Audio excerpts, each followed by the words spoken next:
Beneath the shimmering waters of Lake Sevan, one of the highest alpine lakes in Eurasia, an ancient secret waited for millennia. When Soviet engineers lowered the lake's level in the 1950s, they revealed something extraordinary.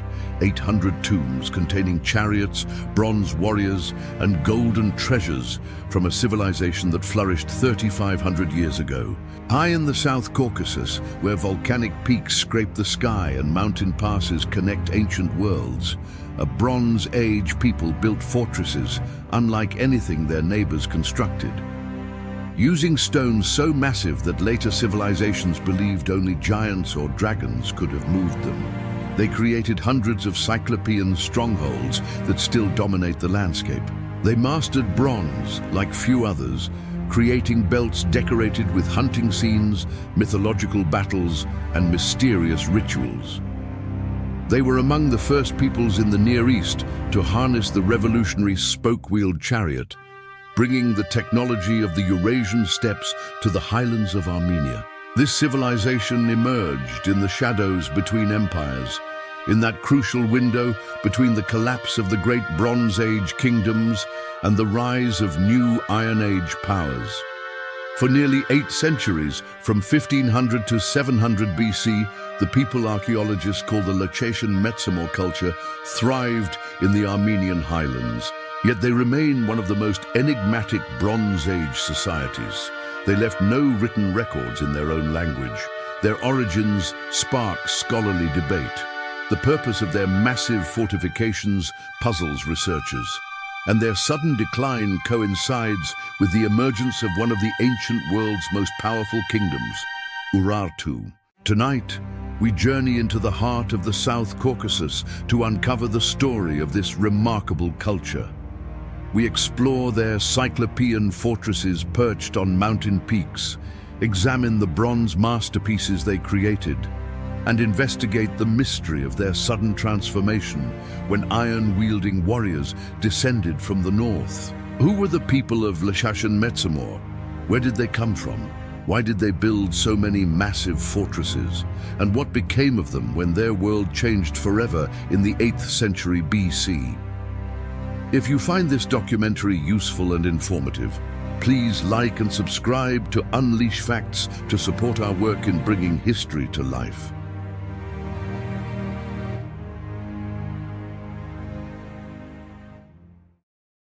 The story of the Lchashen-Metsamor culture begins not with their arrival, but with the land that shaped them.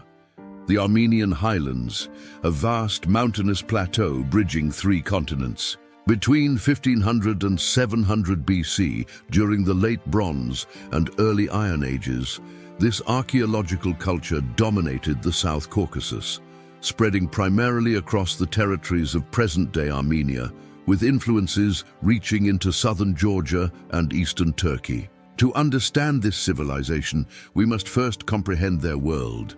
The Armenian Highlands sit at the crossroads of ancient trade routes, a landscape of extremes where volcanic peaks tower above fertile river valleys. Mount Aragats rises over 4,000 meters, its slopes dotted with mysterious stone monuments. Lake Sevan, nestled at nearly 2,000 meters elevation, would become the site of some of their most spectacular burials. The Lchashen-Metsamor culture emerged around 1500 BC, but its roots reach deeper into Bronze Age traditions. These people descended from earlier highland populations, particularly the Trialeti Vanadzor culture that flourished from 2400 to 1700 BC. Recent genetic research reveals a fascinating story of origins. Ancient DNA analysis of 2 individuals from Lchashen burials shows they possessed Y DNA I2A2B and mitochondrial DNA HV0A and J1B1A, genetic markers suggesting a complex ancestry. The people appear to represent a blending of local Kura-Araxes populations, who had inhabited these highlands for over a millennium, with newcomers carrying ancestry from the Eurasian steppes. Genetic analyses indicate these populations formed a cline between samples associated with the Sintashta culture of the Trans-Ural steppe and the earlier Kura-Araxes culture of Transcaucasia. This mixing of populations brought more than genes. It brought revolutionary new technologies. The homeland these people claimed was not empty. Earlier Bronze Age communities had established agricultural settlements in the river valleys and maintained pastoral camps in highland meadows. The Kura-Araxes culture, which dominated from 3300 to 2400 BC, had already developed sophisticated pottery traditions and metallurgical skills. But something changed in the mid-2nd millennium BC. When settlement returned to regions like the Tsag-Kahovit Plain, it did so emphatically in the form of stone masonry fortresses of various sizes, perched atop many of the region's rocky prominences. This militarization of society marked a fundamental shift in how these highland communities organized themselves. A specific grooved pottery tradition characterized the Lchashen-Metsamor culture. Their ceramic repertoire favored black, grey and buff wares with incised and pressed decorations around the circumference of vessels' shoulders. These distinctive ceramics help archaeologists trace their presence across the highlands. The archaeological record divides their history into 5 main periods, each marked by subtle changes in pottery styles, burial practices, and settlement patterns. But throughout all 5 stages, certain elements remained constant: their skill with bronze, their construction of massive stone fortifications, and their elaborate burial customs. The highlands offered diverse resources. Volcanic obsidian, prized for toolmaking, could be gathered from extensive outcrops. Copper and tin deposits provided raw materials for bronze production. Alpine meadows supported pastoralism, while river valleys allowed agriculture. The Armenian highlands stood at crucial junctures of ancient trade networks, connecting Mesopotamia, Anatolia, and the Caucasus. Evidence from settlement excavations paints a picture of communities that combined farming, herding, and craft production. At sites like Metsamor, we find not just domestic structures, but also evidence of specialized workshops where bronze items were manufactured on an impressive scale. The people practiced a mixed economy, carefully adapted to their mountainous environment. Analysis of faunal remains from late Bronze Age sites reveals they kept cattle, sheep, goats, and pigs, while also hunting wild animals in the surrounding mountains. Seeds and plant remains show they cultivated wheat, barley, and other crops in valley bottoms. But the most striking feature of this culture was not their pottery or their economy. It was their fortifications. By the end of the Bronze Age, hundreds of massive stone fortresses crowned the heights throughout the Armenian highlands. To understand why requires examining the broader dynamics of the late Bronze Age world. The period from 1500 to 1200 BC witnessed massive upheavals across the Near East. The great Bronze Age civilizations, Mycenaean Greece, the Hittite Empire, the New Kingdom of Egypt, dominated international trade and warfare. In the South Caucasus, populations navigated between these powers while developing their own distinctive societies. The construction of fortified settlements may have responded to increased competition for resources, the need to control trade routes, or threats from neighboring groups. There was a dramatic increase in metalworking and weapons production, showing how local social structure shifted toward militarization of society. Whatever prompted this fortress-building boom, it transformed the landscape and society. The Lchashen-Metsamor people were creating something new in the highlands, a culture defined by its Cyclopean architecture, mastery of bronze, and emerging social hierarchies visible in elaborate elite burials. As we will see, these foundations would support a remarkable flowering of culture and technology, that left an indelible mark on the ancient world.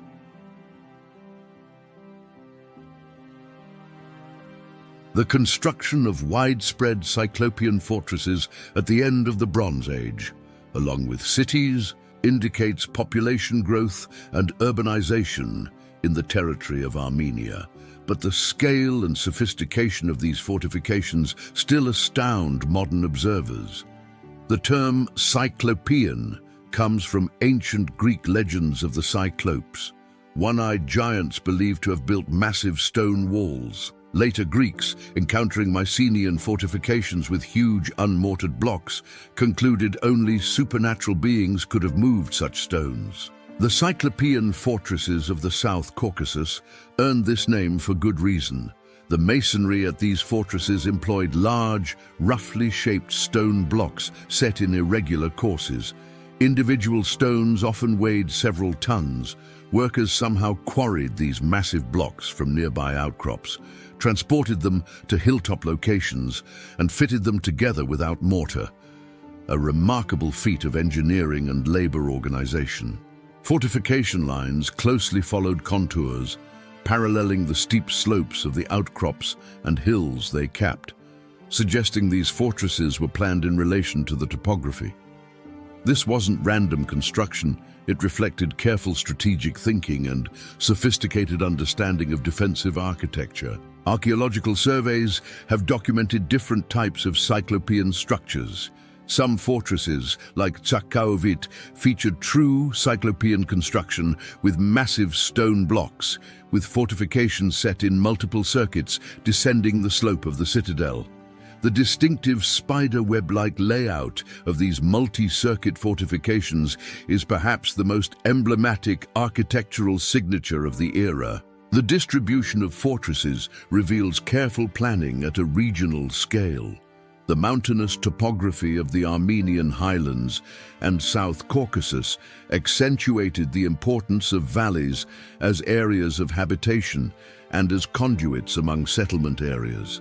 Fortresses often guarded key valleys, mountain passes, or resource-rich territories. Recent archaeological surveys employing satellite imagery and drone technology have revolutionized our understanding of these sites.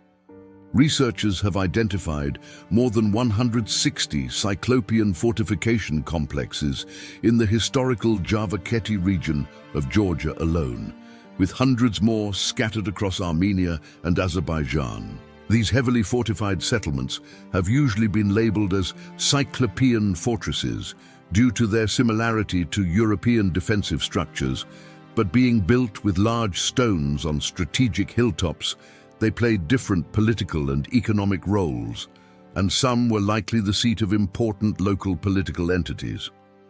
The labor required to construct these fortresses speaks to sophisticated social organization. Modern experimental archaeology suggests that building even a modest Cyclopean fortress would require coordinating dozens or hundreds of workers over extended periods.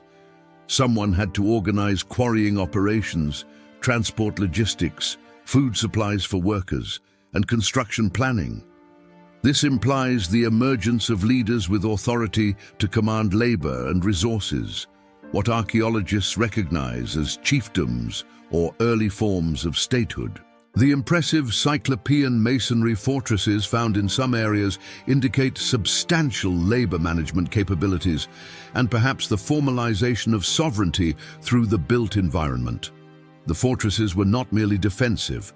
Many contained substantial residential areas, suggesting they served as population centers. Archaeological excavations within fortress walls have uncovered domestic structures, storage facilities, craft workshops, and occasionally religious structures.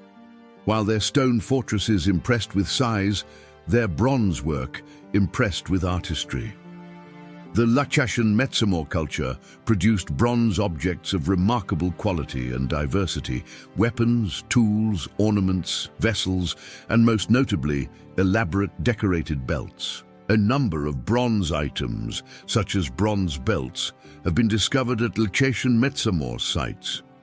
These bronze belts originated in the 14th century BC and continued through the existence of the Eurasian state, spreading across almost the whole Transcaucasia. According to their thematic scenes, bronze belts are divided into several types: hunting, military, mythological, genre, and elemental movement, with some featuring only geometric ornaments and others remaining unornamented, varying in width from 4 to 22 centimeters. These belts were not utilitarian objects, but status symbols. The scenes depicted on them provide rare glimpses into the lives, beliefs, and concerns of Bronze Age Highland society. Hunting scenes show warriors pursuing stags, wild boars, and other game. Military scenes depict combat, chariot warfare, and fortifications. Mythological representations include mysterious figures that may represent deities or legendary heroes. Bronze statuettes from excavated tombs show warriors wearing these decorated belts. In some sculptures, warriors appear armed and adorned, the belts clearly marking their status as elite fighters. The production of such elaborate bronze objects required specialized craftspeople, access to tin and copper, and sophisticated metallurgical knowledge. Metsamor became an important economic center with developed metallurgical production in the late Bronze and early Iron Ages. Earlier excavations at Metsamor discovered kilns, liquid metal distribution canals, distinctive large containers hewn in bedrock, and substantial quantities of metal manufacturing wastes, suggesting Metsamor was a significant metallurgical center. Excavations uncovered a major metal industry, including a foundry with 2 types of blast furnaces and a huge underground storehouse used to store processed metals. The foundry extracted and processed many kinds of metals, including iron and bronze. This industrial-scale metal production placed Metsamor among the most important metalworking centers of the ancient Near East. From the 17th century BC, great amounts of iron from Armenia were exported to the Hittite Kingdom, Egypt, Assyria, North Caucasus, and Central Russia in the forms of weapons and decorations. The metallurgical knowledge evident at Metsamor represents centuries of accumulated expertise. Bronzeworking requires not just heating copper and tin to melting points, but understanding alloy proportions, casting techniques, annealing processes, and finishing methods. The Cyclopean fortresses and bronze workshops reveal a society with surplus production, specialized labor, and hierarchical organization. But the Lchashen-Metsamor culture's most revolutionary innovation was yet to come, one that would change warfare across the ancient world. In the 1950s, as Lake Severn's waters receded, archaeologists made discoveries that would revolutionize our understanding of Bronze Age transportation and warfare in the Near East. A fully preserved 4-wheeled chariot was found at Lchashen, and not just one, but eventually more than a dozen remarkably intact wheeled vehicles. 12 chariot wagons in excellent condition have been discovered in total, dating back to 2000 BC, with one of these oak-made chariot wagons presently on display at the History Museum of Armenia. The preservation of these vehicles, buried in the oxygen-poor sediments of lakeside tombs, allowed archaeologists to examine construction details rarely visible in the archaeological record. Made from local oak and elm wood, they featured sophisticated joinery and carved decorations. More than a dozen almost complete 4-wheeled and 2-wheeled wagons, as well as 2-wheeled chariots with spoked wheels, were uncovered at Lchashen. But it was not the 4-wheeled wagons that captured scholarly attention. It was the 2-wheeled vehicles with spoked wheels. 2 yoke chariots with 28 spoke wheels and open bodies were found at Lchashen and other necropolises from the same period. These spoke-wheeled chariots represented revolutionary military technology. Solid-wheeled wagons, used for centuries across Eurasia, were heavy and slow. The spoke-wheeled chariot, by contrast, was light, fast, and maneuverable, perfect for warfare. Drawn by horses, these vehicles transformed ancient battlefields. The people associated with the Lchashen-Metsamor archaeological culture were among the earliest in Transcaucasia and indeed the Near East to use the revolutionary spoke-wheeled horse chariot. The invention of the spoke-wheeled chariot is generally credited to the Middle Bronze Age Sintashta culture of the Trans-Ural steppe in Central Asia, flourishing around 2000 BC. From there, the technology spread rapidly, reaching China, Egypt, Mesopotamia, Anatolia, and the South Caucasus. How did this steppe innovation reach the Armenian highlands? The genetic evidence we examined earlier suggests population movements. The peoples of the Sintashta and related cultures may have moved into Transcaucasia both from the west via the Balkans and the east via Central Asia, bringing with them spoke-wheeled chariots. But the Lchashen-Metsamor people did not merely adopt foreign technology, they adapted and refined it. The bronze belts from Metsamor show chariots drawn by multiple horses, suggesting local innovations in harnessing and control. The presence of chariots in elite burials reveals their profound importance. Some of the deceased, probably for the purpose of preparing them for the afterlife, were buried in chariots and wagons in poses that seemingly resembled journeys to the next world. Burial of horses along with the deceased is evidence of the development of horse breeding and cultivation in Armenia. These were not just status symbols, but essential components of elite identity and perhaps religious belief about the afterlife journey. The uniqueness of Lchashen's graves is that some contained skeletons of horses and oxen harnessed to wagons, as well as expensive utensils buried with bodies, finds that undoubtedly indicate graves belonging to once rich persons. The adoption of chariot warfare had profound social and political consequences. Chariots required not just vehicles, but teams of trained horses, skilled drivers, and warriors who could fight effectively from moving platforms.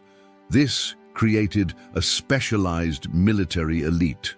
Training horses and maintaining chariot forces demanded considerable resources: pasture land for herds, craftspeople to build and repair vehicles, bronze for fittings and weapons. Only communities with surplus production and social stratification could support chariot warfare. The Cyclopean fortresses and chariot burials together paint a picture of an increasingly militarized society. Competition among highland polities, control of trade routes, and perhaps external threats all contributed to these developments.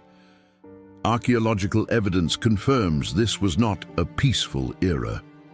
Recent excavations at Metsamor discovered evidence of destruction and capture, including layers of burning and ash throughout the research area. Findings include evidence of fierce fighting and cruelty, such as a skeleton of a 30-year-old woman whose head was cut off, and another person with a split skull. These grim discoveries remind us that the Bronze Age highlands were not idyllic. They were contested landscapes where violence erupted regularly. But chariots served purposes beyond warfare.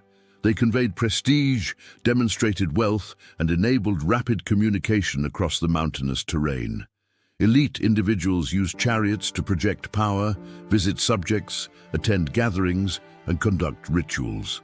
The symbolism of chariots extended into religious beliefs. Bronze statuettes of chariots excavated from tombs show warriors and, in some cases, ritual objects like carved deer or rose ahead of the chariot, suggesting chariots held sacred significance beyond their practical functions. While fortresses and chariots dominate archaeological attention, most people lived less dramatic lives. Farmers tended fields in river valleys, herders moved flocks to high pastures in summer, craftspeople produced pottery and tools. The Bronze Age Highlands supported a diverse population engaged in various economic activities. Recent archaeozoological studies provide insights into daily life. Analysis of faunal remains from late Bronze Age sites reveals diverse meat sources from both hunting and herding, highlighting dynamic food patterns influenced by social, cultural, and environmental factors over time. By 1400 BC, the Lchashen-Metsamor culture had reached its zenith. Cyclopean fortresses crowned hundreds of heights. Bronze workshops produced elaborate objects traded across the Near East, and chariot-riding elites dominated Highland society. But the world was changing. To the south, great Bronze Age empires were entering crisis. The late Bronze Age collapse, a cascade of destructions that swept across the eastern Mediterranean between 1200 and 1100 BC, would soon send ripples through the Highlands. The Lchashen-Metsamor people would face new challenges, encounter new technologies, and ultimately witness their world transformed by the rise of a powerful neighbor, the Kingdom of Urartu. To understand the Lchashen-Metsamor culture fully, we must look beyond fortresses and chariots to the sacred landscapes they inhabited and the rhythms of daily life they maintained. The Highlands were not merely a stage for political dramas, but a landscape imbued with spiritual significance. Scattered across volcanic slopes and alpine meadows stand mysterious stone monuments called vishaps or dragonstones. These basalt monoliths, carved into forms suggesting fish or serpents, predate the Lchashen-Metsamor culture but remained important to these Bronze Age communities. A recent international study reveals that dragonstones represent a 6,000-year-old water cult that positioned massive monuments at high altitudes. Later civilizations, including the Urartian kingdom, added cuneiform inscriptions to existing stones, while medieval Christian communities sometimes incorporated crosses and religious symbols, demonstrating the enduring spiritual significance of these ancient water cult sites. For the Lchashen-Metsamor people, water held obvious practical importance in an environment of seasonal extremes, but also spiritual significance. Highland springs, the sources of rivers flowing down to valleys, were places of power and perhaps pilgrimage. On the southern slope of the hill at Metsamor, a large religious complex was discovered, consisting of 5 small temples with clay, cascading altars. These structures reveal organized religious practices centered on specific locations. What rituals occurred at these temples? Without written records in the local language, we can only infer from material remains. The presence of altars suggests offerings, perhaps animals, agricultural products, or crafted objects. The complex's prominent location indicates these were community gathering places where shared beliefs were enacted and reinforced. The burial practices preserved at Lchashen and other necropolises provide our most detailed insights into Lchashen-Metsamor religious beliefs. Archaeological investigations revealed that elite tombs contained bulls and horses buried with those interred, and many graves had human skeletons seated in carts or chariots, which were adorned with designs and inscriptions.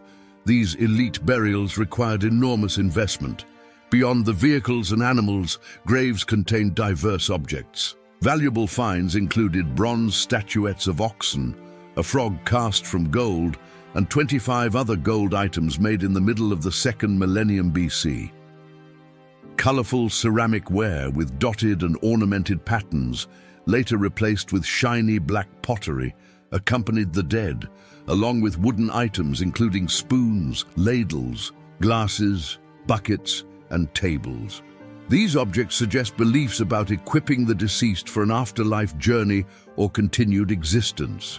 The positioning of bodies in chariots facing specific directions, the inclusion of horses and oxen as companions or transport, the presence of food vessels and drinking cups, all point to concepts of death as transition rather than ending. Recent discoveries continue illuminating these practices. In 2023, archaeologists at Metsamor discovered a tomb dating to the late Bronze Age, containing a man and woman who appear to have been buried simultaneously.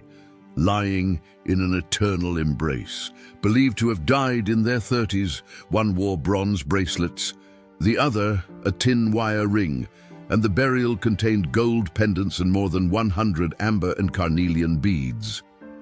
This newly discovered golden tomb was one of the few that were not looted prior to the start of excavations. Out of about 100 graves discovered to date in the cemetery, the wealth disparity visible in burials reflects social hierarchies in life. Not everyone received chariot burials or gold ornaments. Simpler graves contained modest pottery and tools. The archaeological record reveals a stratified society where elite warriors and perhaps religious specialists enjoyed privileges and prestige unavailable to common farmers or herders. Evidence from skeletal remains provides insights into the population itself. Studies of late Bronze Age crania from Lchashen revealed that remains were more gracile compared to earlier periods, a transformation interpreted as resulting from the consolidation of the late Bronze Age Lchashen-Metsamor culture, and gracilization caused by admixture and other microevolutionary processes. Mortality indexes indicate relative longevity of Middle and Late Bronze Age people of Lchashen compared to other contemporaneous populations of Eurasia, though there was high mortality of females in reproductive age. Life in the Highlands was challenging, but these communities maintained relatively healthy populations. Beyond elites and their elaborate burials, we glimpse daily life through humble artifacts. Pottery from settlements shows cooking vessels, storage jars, and serving ware. The forms and decorations changed gradually through the culture's 8 centuries, allowing archaeologists to date sites and trace relationships between settlements. Stone tools remained important despite bronze's prevalence. Obsidian blades for cutting, grinding stones for processing grain, stone weights for looms. These mundane objects reveal the unglamorous but essential activities that occupied most people most of the time. Textile production, though rarely preserved in the archaeological record, clearly occurred. Spindle whorls for spinning thread and loom weights for weaving appear at settlements throughout the region. People wore woolen garments, perhaps with linen in warmer seasons, dyed with plant and mineral pigments. The Lchashen-Metsamor culture did not exist in isolation. Numerous metallurgical works and official documents have been found from different countries at Metsamor, as well as coins and stamps with Egyptian inspirations, indicating Metsamor was located on main trade routes of the time for centuries. Connections extended in multiple directions. To the south, trade routes linked the Highlands with Mesopotamia and the Hittite realm. To the west, networks connected with Anatolia. To the north, exchanges occurred with peoples of the North Caucasus. To the east, ties reached Iranian plateau communities. Through these networks flowed not just metals and goods, but also ideas, technologies, and perhaps people. The artistic motifs visible on bronze belts show influences from diverse traditions. Mesopotamian, Anatolian, and steppe cultures all contributed elements to the unique synthesis visible in Lchashen-Metsamor art.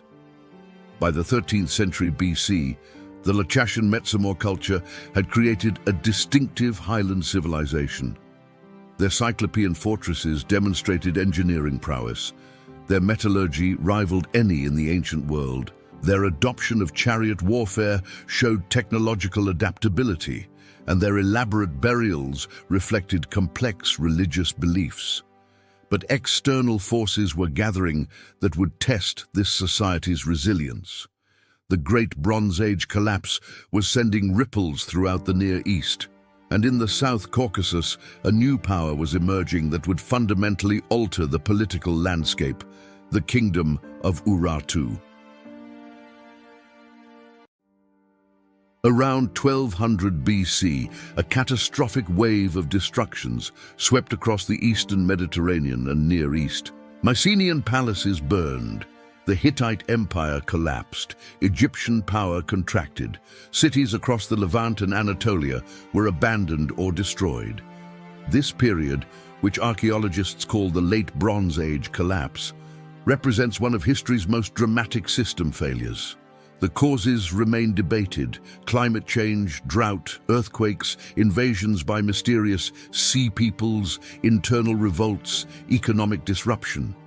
Likely, multiple factors combined to overwhelm interconnected Bronze Age kingdoms that had dominated the region for centuries. In the Armenian Highlands, the Lchashen-Metsamor culture did not escape unscathed. Archaeological evidence from Metsamor reveals layers of burning and ash throughout excavation areas, along with skeletons showing evidence of violent death. Destruction came to this major center, though determining exact dates and perpetrators challenges archaeologists. The period from 1200 to 1000 BC shows signs of disruption in settlement patterns. Some fortresses were abandoned, others showed evidence of burning. The elaborate burial traditions that characterized earlier periods became less frequent. Changes in pottery styles suggest cultural transformations were underway. Yet the culture endured. Unlike the great Bronze Age kingdoms to the south, the Highland societies survived the collapse period, adapting to new conditions. Their fortress-based settlement pattern may have provided resilience. Distributed power centers could weather localized disruptions better than centralized palace economies. The end of the Bronze Age brought technological revolution, iron metallurgy. While bronze remained prestigious and iron initially served mainly for tools rather than weapons, the new metal would eventually transform warfare and society. Metsamor's heyday extended from the late Bronze Age into the early Iron Age, from the 15th to 8th centuries BC, suggesting continuity despite technological changes. The same communities that mastered bronze adapted to work iron as well. The foundry at Metsamor extracted and processed many kinds of metals, including both iron and bronze, demonstrating technological flexibility. This adaptability would prove crucial as the ancient world entered the Iron Age. The early Iron Age, from approximately 1000 to 800 BC, witnessed important developments in the Highlands. Archaeologists have divided the Lchashen-Metsamor culture into 5 main stages, with the later periods showing distinct characteristics from earlier ones. Population appears to have continued growing. More fortresses were built or rebuilt.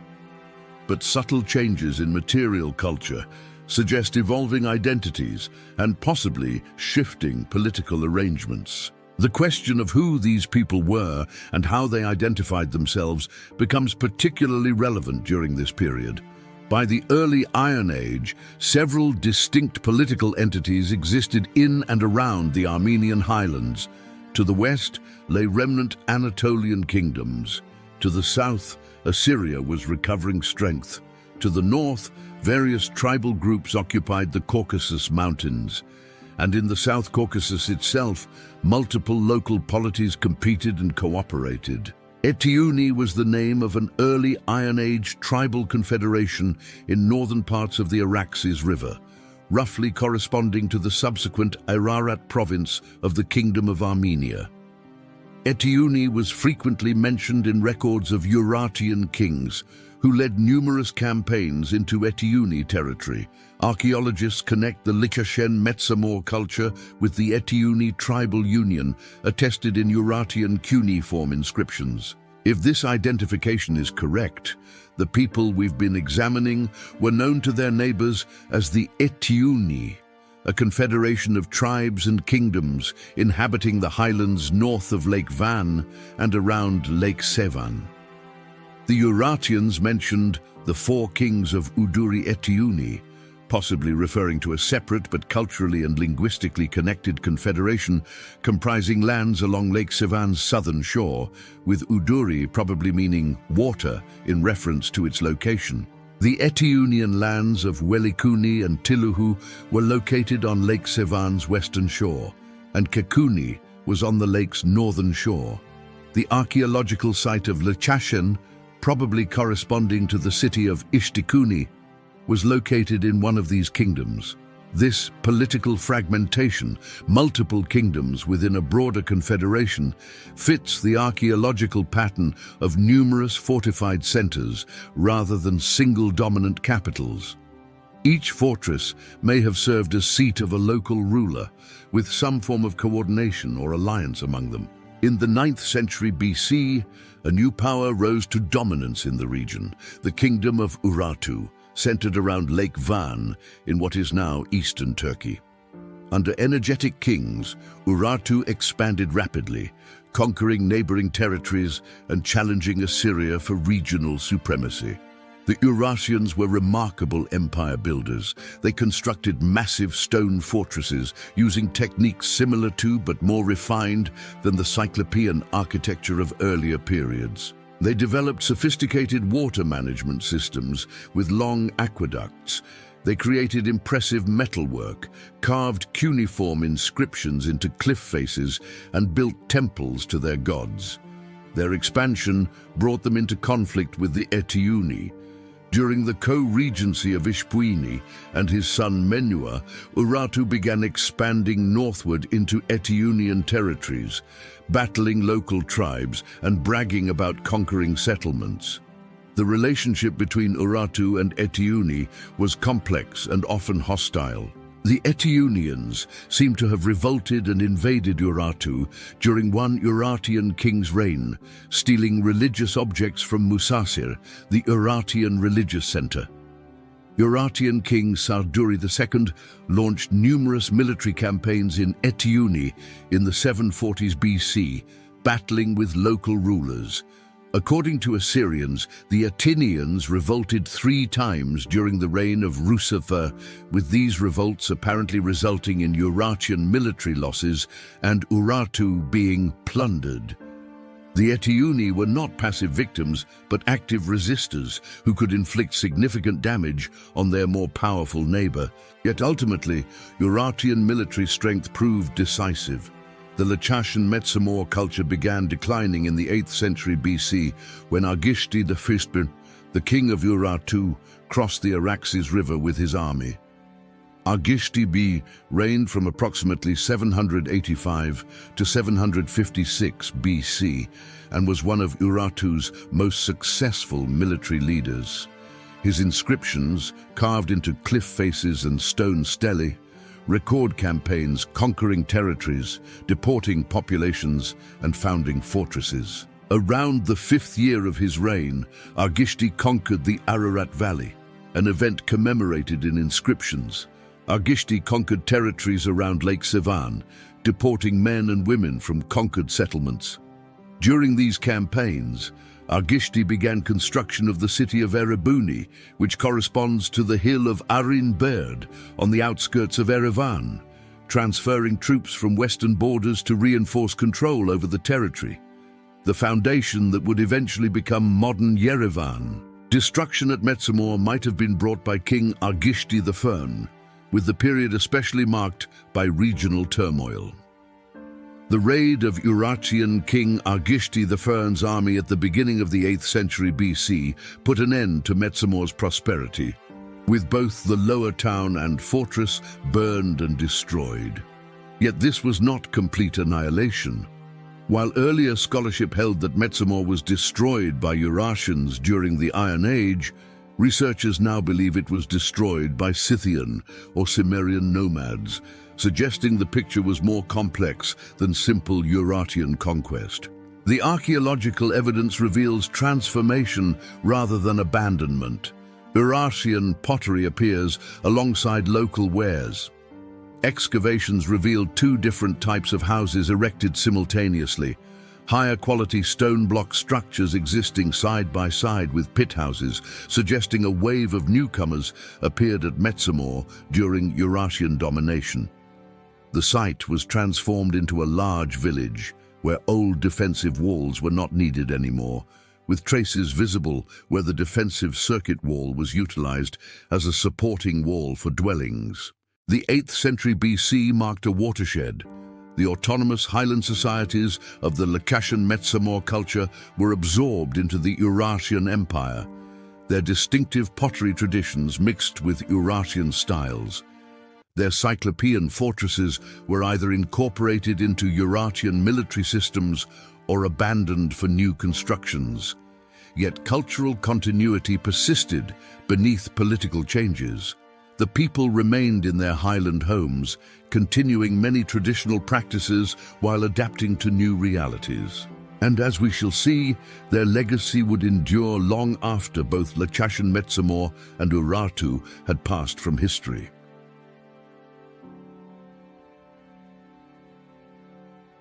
The incorporation of Lchashen-Metsamor territories into the Urartian Empire did not mean the disappearance of local populations or complete cultural erasure. Instead, a complex period of interaction, resistance and synthesis followed, leaving archaeological traces that challenge simple conquest narratives.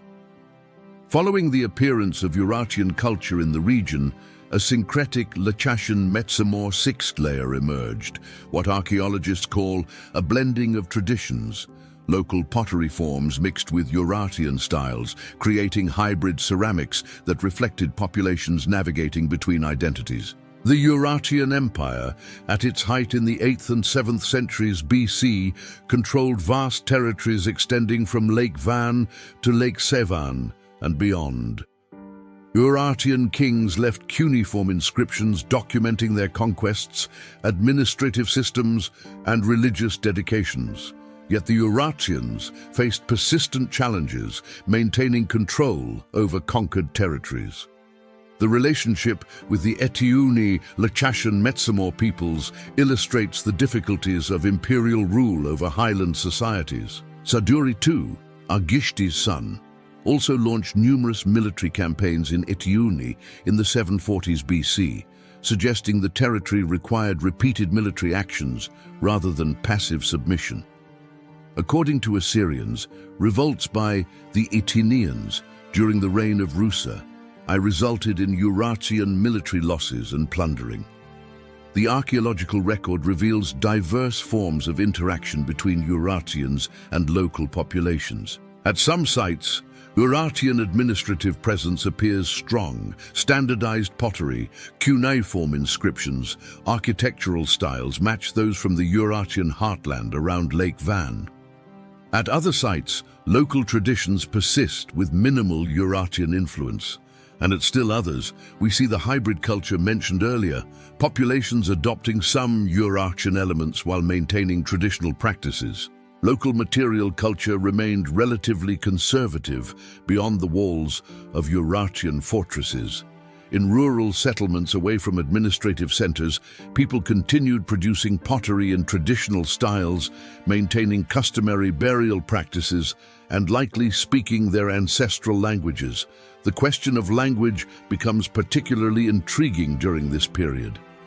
The Urartian language, written in cuneiform script borrowed from Assyria, belongs to the Hurro-Urartian language family, linguistically unrelated to Indo-European languages. But what languages did the conquered populations speak? Some scholars believe Eteuni had an Armenian-speaking population. Ethnographer Armen Petrosyan suggested that Eteuni could be a Urartian cuneiform rendering of Hatio, which Diakonov had offered as a reconstructed initial form of the modern Armenian endonym, Hey. Eteuni toponyms and tribal names, such as Uduri, Welikuni, and personal names like Diasuni, may have Armenian etymologies. The written language that Urartu's political elite used was Urartian, but the population they ruled may have been multilingual, with some peoples speaking Armenian. The presence of toponyms, tribal names, and deities of probable Proto-Armenian etymologies, attested in records left by Urartian kings, supports the presence of an Armenian-speaking population in at least the northern regions of Urartu.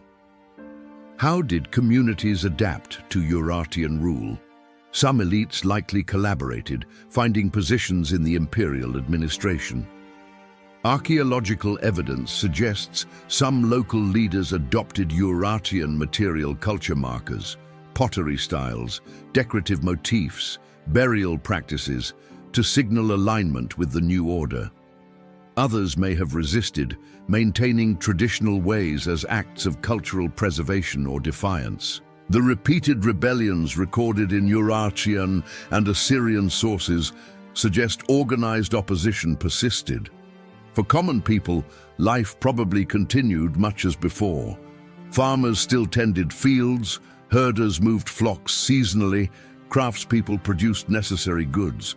Imperial politics likely mattered less to them than weather, harvests, and community relationships.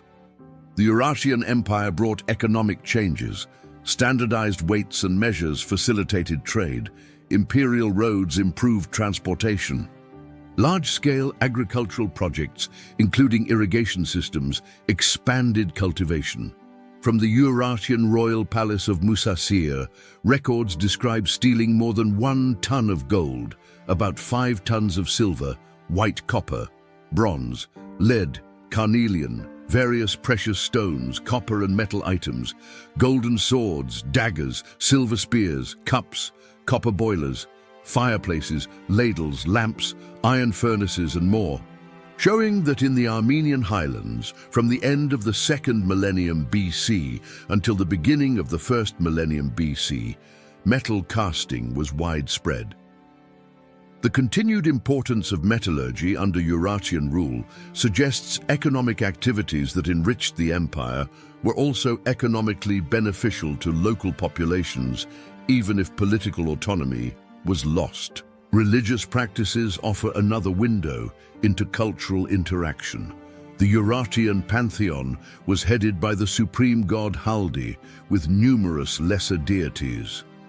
The Urartians built temples and left votive inscriptions documenting elaborate rituals. Local religious traditions likely persisted alongside or beneath Urartian official religion. Sacred sites that held importance for indigenous populations might have been reinterpreted within Urartian religious frameworks or continued functioning according to traditional practices. Dragonstones from earlier periods received Urartian cuneiform inscriptions, showing how the Urartians incorporated pre-existing sacred monuments into their own religious landscape. This suggests pragmatic accommodation of local beliefs rather than complete religious suppression. Urartian architectural techniques influenced local building traditions. The Urartians excelled at massive stone construction, though their methods differed somewhat from earlier Cyclopean fortress building. They used more regularly shaped blocks, sometimes with mortar, and developed sophisticated joinery. These techniques spread to communities under Urartian control, creating hybrid architectural styles that combined local traditions with imperial innovations. Even after Urartu's fall, building traditions developed during this period would influence subsequent architecture in the region. Despite its power, the Urartian Empire faced persistent challenges. To the south, Assyria remained a dangerous rival. Urartu frequently warred with Assyria and became, for a time, the most powerful state in the Near East, but this competition drained resources and limited expansion in other directions. To the north and east, nomadic peoples of the steppes posed threats. Groups the ancient sources call Cimmerians and Scythians raided or invaded periodically. These warriors, mounted on horseback and expert with bow and sword, could strike quickly and retreat before slower Urartian forces could respond effectively. Internal tensions also weakened the empire. Controlling conquered territories required constant military vigilance and administrative resources. The repeated revolts in Eteuni, former Lchashen-Metsamor territories, illustrate the difficulty of maintaining imperial authority over populations who retained distinct identities. By the late 7th century BC, the Urartian Empire showed signs of strain. Weakened by constant conflict, Urartu was eventually conquered, either by the Iranian Medes in the early 6th century BC or by Cyrus the Great in the middle of the 6th century BC. The archaeological record for this period becomes fragmentary and confusing. Destruction layers appear at major Urartian centers. Material culture changes rapidly. The cuneiform inscriptions that documented Urartian kings and campaigns cease. What emerged from Urartu's collapse would shape the region's subsequent history for millennia. The story of the Lchashen-Metsamor culture does not end with Urartian conquest, or even with Urartu's subsequent fall. Instead, the cultural traditions, technological innovations, and populations of these Bronze Age Highland societies formed foundations for subsequent developments in the South Caucasus. Understanding their legacy requires tracing multiple threads: archaeological, genetic, linguistic, and cultural, forward through time to see how Bronze Age innovations and populations contributed to later civilizations. Recent genetic research indicates that starting from around 1200 BC, during the late Bronze Age collapse, signs of admixture decreased to insignificant levels until today, suggesting that widespread destruction caused Armenians' isolation from surroundings and their adoption of distinct culture and identity early in their history genetically isolated them from major admixture throughout following millennia. The people remained in the Highlands. Despite political changes, the rise and fall of Urartu, Persian conquest, Hellenistic influence, Roman domination, and successive later empires, the core population maintained remarkable continuity. Modern genetic studies of Armenian populations reveal this deep ancestry. Research confirmed that modern Armenians show strong genetic ties to ancient South Caucasus populations, with notable Bronze Age components linked to steppe ancestry, suggesting deep-rooted presence in the region since at least the Trialeti-Vanadzor period. The linguistic legacy presents fascinating questions. If, as some scholars argue, the Eteuni Lchashen-Metsamor peoples spoke an early form of Armenian, then the Bronze Age populations we've examined were direct ancestors of modern Armenian speakers. Recent archaeogenetic research demonstrates that steppe-derived populations migrated into the Armenian highlands during the mid-3rd millennium BC, contributing significantly to formation of regional cultures such as Trialeti-Vanadzor and Lchashen-Metsamor. Even by the end of the Urartian period, the population retained high proportions of steppe patrilineal DNA, lending support to the hypothesis of Armenian ethnogenesis and suggesting the language of these Bronze and Iron Age cultures was Proto-Armenian. The first explicit mention of Armenians in written sources comes later, in Persian inscriptions of the 6th century BC, where the region appears as Armena. But linguistic and cultural continuities suggest the ethnogenesis process began much earlier, perhaps rooted in the Bronze Age populations we've examined. The metallurgical expertise developed during the Lchashen-Metsamor period left lasting impact. The Armenian highlands remained important metalworking centers through subsequent periods. Techniques refined during the Bronze and early Iron Ages, alloy formulation, casting methods, decorative traditions, continued influencing craft production. The Cyclopean architecture tradition, while modified by Urartian and later building techniques, established construction practices that persisted. Medieval Armenian architects still built fortresses and churches incorporating massive stone blocks, though with different engineering principles than their Bronze Age predecessors. Archaeologically, elaborate burial practices of the Trialeti-Vanadzor culture, such as use of four-wheeled carts, gold ornaments, and ritual animal sacrifices, mirror Indo-European traditions and find echoes in later Armenian sites like Metsamor and Lchashen. Ceramic and metallurgical continuities suggest direct cultural lineage from Trialeti-Vanadzor through the Lchashen-Metsamor horizon. The artistic traditions visible on bronze belts, hunting scenes, warrior imagery, geometric patterns, influenced subsequent decorative arts in the region. Motifs and compositional strategies from Bronze Age metalwork appear in later Armenian art. Though adapted to new media and contexts, The importance of chariots and horses in Bronze Age elite culture transformed into cavalry traditions. Armenia became famous in antiquity for horse breeding and mounted warriors. While technology and tactics evolved, the cultural emphasis on equestrian skills has Bronze Age roots. Modern visitors to Armenia can still encounter the legacy of the Lchashen-Metsamor culture. One of the oak-made chariot wagons from Lchashen is presently on display at the History Museum of Armenia, allowing people to see remarkable Bronze Age engineering 3 millennia later. The archaeological site of Metsamor itself remains accessible to visitors.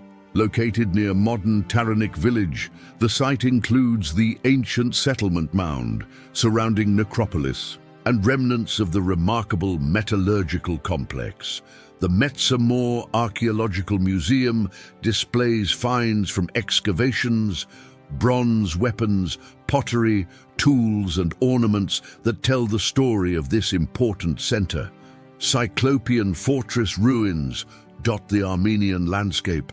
Though many remain unexcavated, their massive stone walls still command heights throughout the region. These silent sentinels connect modern landscapes to Bronze Age societies that viewed the world from these same commanding positions.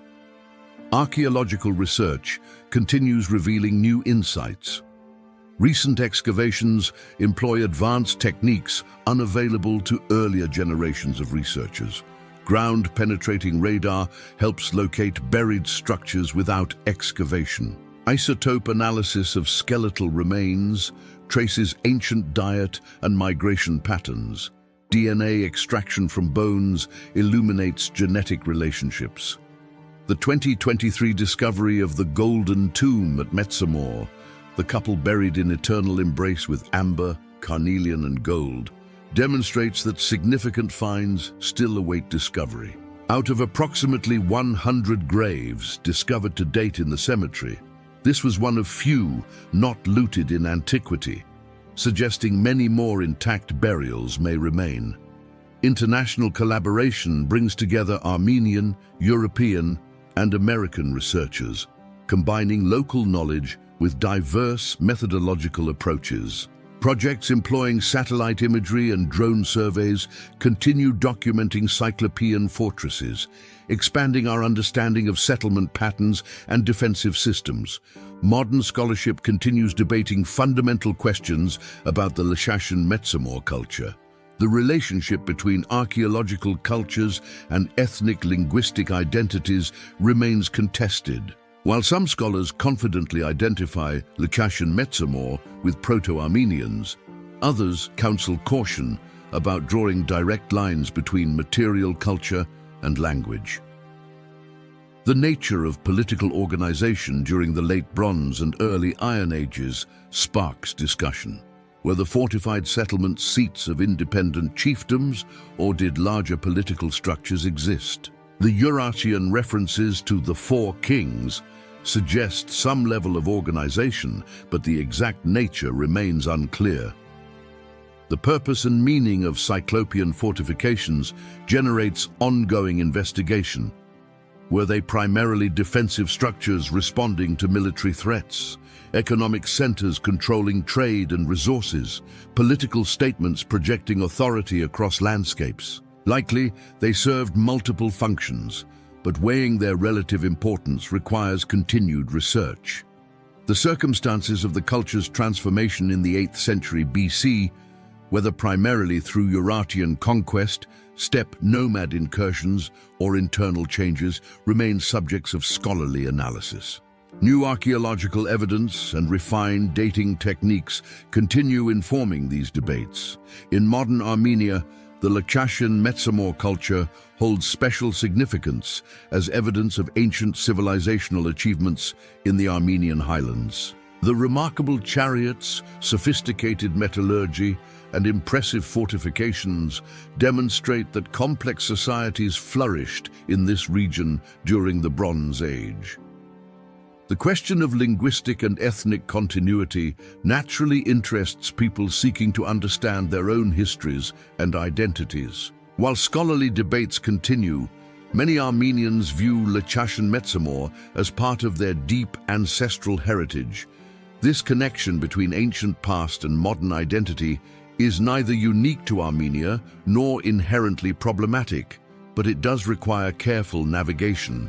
Scholarly research must maintain objectivity and follow evidence, while acknowledging that understanding the past matters to people in personal and collective ways.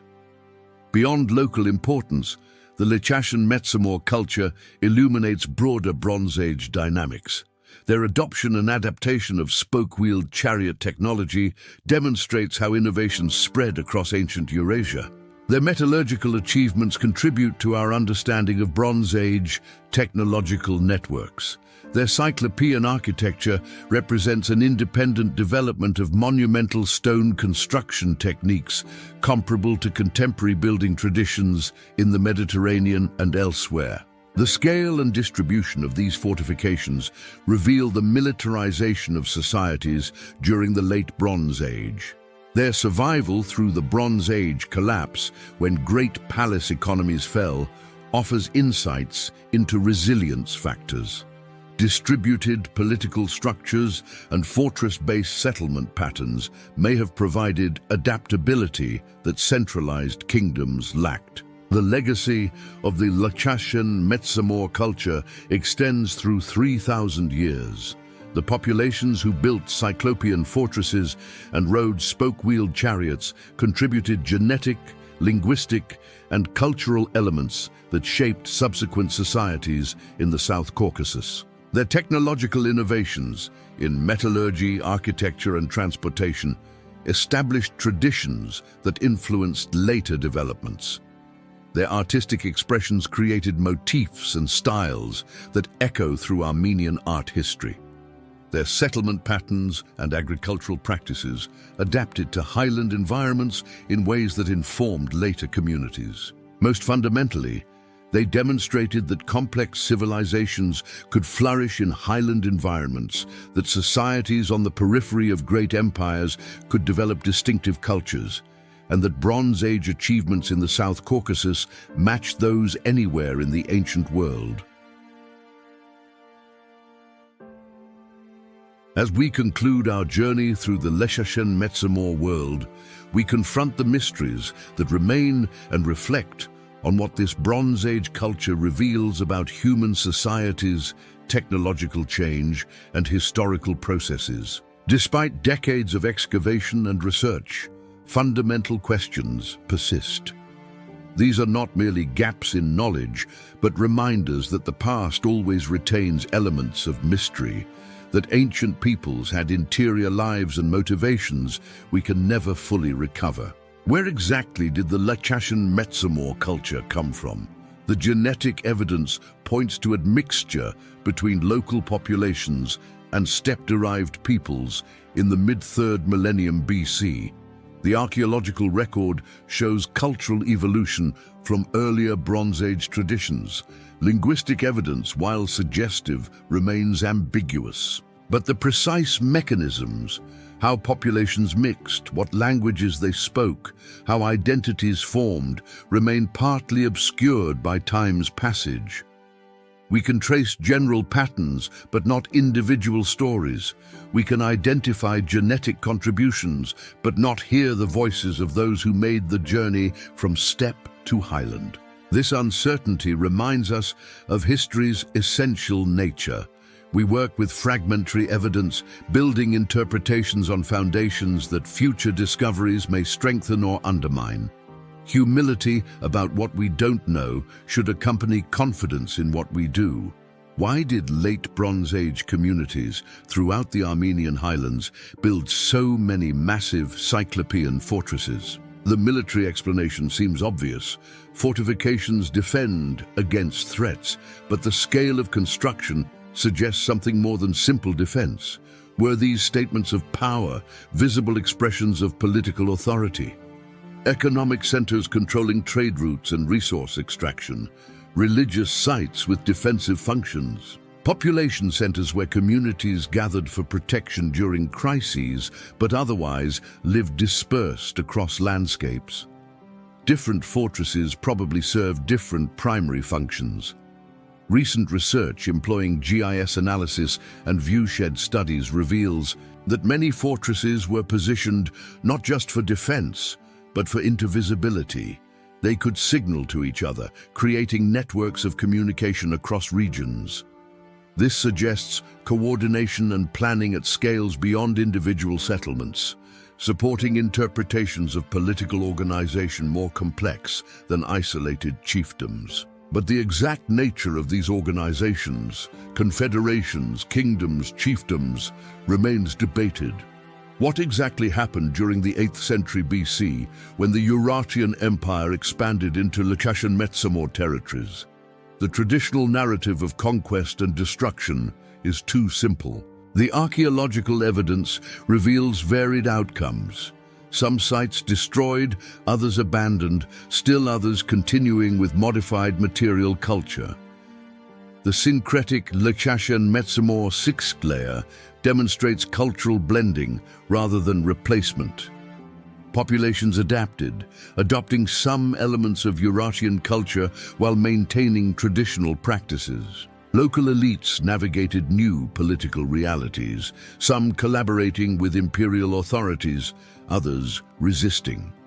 The linguistic landscape likely was complex, Urartian as the language of administration and prestige, local languages continuing in daily use, multilingualism common among elites and border populations. But without extensive written records in local languages, we reconstruct this multilingual world indirectly. 21st century archaeology brings powerful new tools to investigating these mysteries. Ancient DNA analysis reveals population movements and relationships invisible to traditional methods. Isotope studies trace individual life histories, where people grew up, how their diets changed when they migrated. Radiocarbon dating with Bayesian statistical analysis provides increasingly precise chronologies, allowing researchers to correlate events across regions and test hypotheses about causation. Metallurgical analysis identifies ore sources, revealing ancient trade networks and technological choices. Digital archaeology transforms how we document and analyze sites. Three-dimensional photogrammetry creates detailed models of excavations and artifacts. GIS allows landscape-scale analysis of settlement patterns. Database integration permits comparative studies across regions and periods. The past decade has witnessed significant advances in understanding the Lchashen-Metsamor culture. The 2023 discovery of the intact golden tomb at Metsamor provides rare insights into elite burial practices uncontaminated by ancient looting. Genetic research published in recent years has revolutionized our understanding of population history. The combination of ancient DNA from Bronze Age individuals with modern population genetics illuminates continuities and changes across millennia. Expanded archaeological surveys using remote sensing have documented hundreds of previously unknown fortification sites, revealing the true scale of late Bronze Age militarization. The Cyclopean fortresses were even more widespread than earlier scholars recognized. Refined chronologies allow more precise correlation of developments in the South Caucasus with events elsewhere. The Bronze Age collapse, the rise of Urartu, migrations of steppe nomads, the Lchashen-Metsamor culture increasingly appears not as isolated phenomenon, but as participant in broader historical processes. What does the story of the Lchashen-Metsamor culture teach us? Several lessons emerge that resonate beyond their specific historical context. First, societies on the periphery of great civilizations are not merely passive recipients of influence, but active participants in historical processes. The Lchashen-Metsamor people adapted innovations from diverse sources: chariots from the steppes, metallurgical techniques from Mesopotamia, architectural traditions from Anatolia, creating unique syntheses suited to their highland environment. Second, militarization and fortress building respond to real historical conditions. competition for resources, political instability, external threats, but also shape societies in profound ways. The massive labor investment in fortifications affected social organization, creating or reinforcing hierarchies capable of commanding communal efforts. Third, cultural change rarely happens through simple replacement. The interaction between Lchashen-Metsamor traditions and Eurasian imperial culture produced hybrid forms that drew on both sources. People navigated complex identities, making choices about what to adopt, adapt, or resist. Fourth, technological innovation spread through networks of contact and exchange, not just conquest. The spoke-wheeled chariot reached the Highlands through a combination of population movement and cultural transmission. Bronze-working expertise developed through centuries of accumulated knowledge and inter-regional exchange. Fifth, environmental factors profoundly shape societies. The mountainous terrain of the Armenian highlands influenced settlement patterns, economic strategies, political organization, and military tactics. Understanding ancient societies requires understanding the landscapes they inhabited. The Lchashen-Metsamor culture existed in a world vastly different from our own. We must resist the temptation to draw simplistic parallels between Bronze Age fortresses and modern conflicts, or between ancient ethnic formations and contemporary identities. Yet studying how ancient societies navigated technological change, political upheaval, cultural contact, and environmental challenges can inform our understanding of human adaptation and resilience. The Bronze Age collapse reminds us that even powerful, interconnected civilizations can fail. The survival of highland societies suggests distributed systems may be more resilient than centralized ones. The archaeological evidence of both conflict and cooperation between Eurasian imperial authorities and local populations reflects enduring tensions between centralized power and local autonomy. The cultural syncretism visible in Lchashen-Metsamor 6 materials demonstrates how populations adapt to political change while maintaining elements of traditional identity. The story of the Lchashen-Metsamor culture is not finished. Archaeological excavations continue each summer, revealing new discoveries. Genetic research expands our understanding of ancient populations. Linguistic studies refine theories about language relationships. Historical analyses synthesize growing evidence into more comprehensive interpretations. As long as researchers continue investigating, as long as new techniques emerge, as long as people care about understanding the past, the story will develop and deepen. The Bronze Age fortresses standing on Armenian hilltops still have secrets to reveal. Future discoveries may confirm some current interpretations while overturning others. Intact royal tombs might be found, preserving unprecedented wealth of information. Written documents in local languages could surface, answering linguistic questions. Continued genetic sampling might clarify population movements. 3.5 millennia separate us from the height of the Lchashen-Metsamor culture. The people who built Cyclopean fortresses, who created elaborate bronze belts, who rode spoke-wheeled chariots into battle, who buried their elite in tombs filled with golden treasures, they are long gone. Yet they are not entirely lost. Their genetic contributions flow in modern populations. Their technological innovations influence subsequent developments. Their fortresses still mark the landscape. Their artifacts fill museums, allowing us to glimpse their world. Most importantly, their story enriches our understanding of human history. They remind us that complex civilizations flourished in many places, not just in the river valleys of Mesopotamia and Egypt. They demonstrate that Bronze Age societies adapted innovations to local conditions with creativity and skill. They show us that historical processes, migration, conquest, cultural contact, technological change, played out in the Highlands as dramatically as anywhere. The Lchashen-Metsamor culture represents one thread in the vast tapestry of human history. It connects to the great Bronze Age civilizations of the Mediterranean and Near East, to the horse cultures of the Eurasian steppes, to the emerging Iron Age empires, and to the modern populations of the South Caucasus. Understanding this culture, its achievements and adaptations, its conflicts and cooperation, its innovations and traditions, adds depth and complexity to our picture of the ancient world.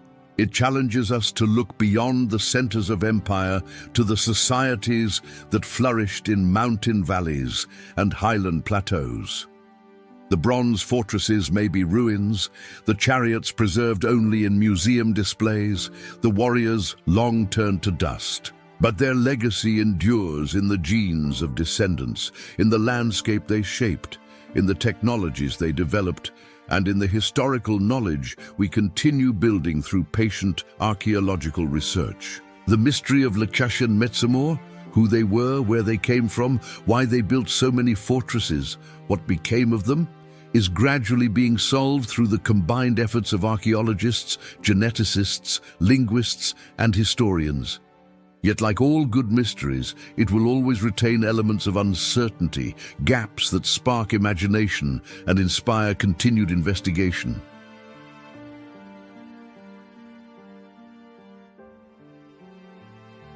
For 8 centuries, from 1500 to 700 BC, the people we call the Lchashen-Metsamor culture flourished in the Armenian Highlands. They built hundreds of Cyclopean fortresses that still crown mountain peaks.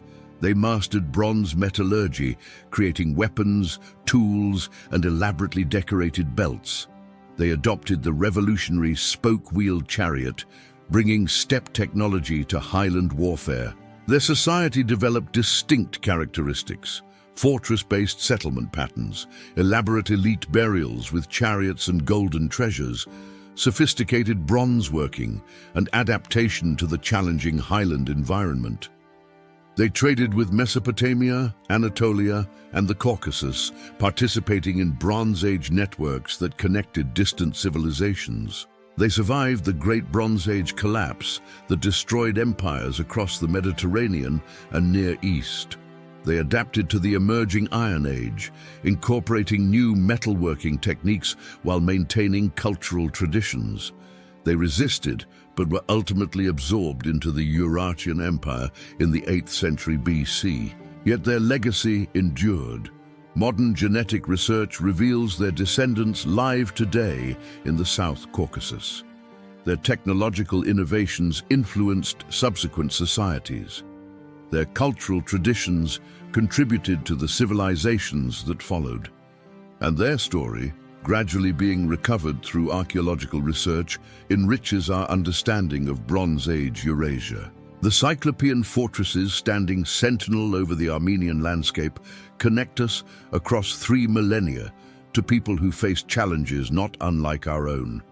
How to build secure communities, how to adapt to technological change, how to maintain identity amid cultural contact, how to thrive in demanding environments. The Lchashen-Metsamor culture reminds us that human ingenuity, adaptability, and creativity have always found expression in diverse places and cultures. Their achievements in metallurgy, architecture, and social organization demonstrate that remarkable civilizations flourished far beyond the famous centers of antiquity. As archaeological research continues, as new techniques reveal fresh insights, as future discoveries emerge from highland soil, the story of these Bronze Age people will grow richer and more detailed. The fortresses of bronze still have secrets to share, mysteries to solve, and lessons to teach about our shared human past. If you enjoyed this deep dive into the mysteries of the Bronze Age South Caucasus and learned something new about this remarkable culture, please like this video and subscribe to Unleash Facts. Your support helps us continue creating comprehensive historical documentaries that bring the past to life. Thank you for watching,